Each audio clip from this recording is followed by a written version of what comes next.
Now it's rather interesting. I can just mention the word Mother Teresa, and here I just mentioned the word of a woman who's been dead for 14 years. They don't give out vitals on nuns, but what would you imagine? Do you think that she was 5 foot? Do you think that Mother Teresa was even 100 pounds? So here's somebody under 5 foot, under 100 pounds, and what did she own?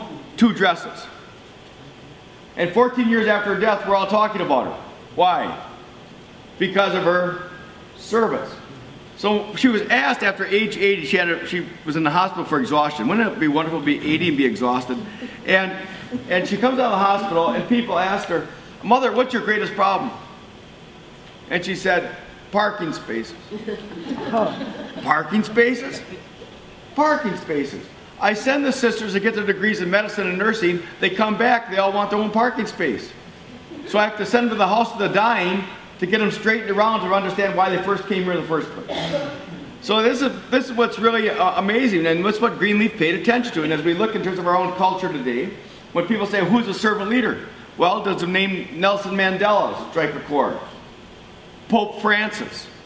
And not by the things that they said in the great speeches, but the way in which they choose to live by being engaged with people who live on the margins. And this really becomes significant and important.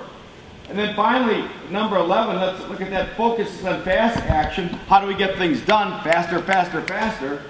Focus is on gaining understanding, input, and buy-in from all parties. Understand that faster is often slower. At Starbucks, the person who's going to sweep the floor gets the chance to choose the broom. The understanding of subsidiarity. The person who's going to be most affected by the decision has input to the decision. That's their leadership.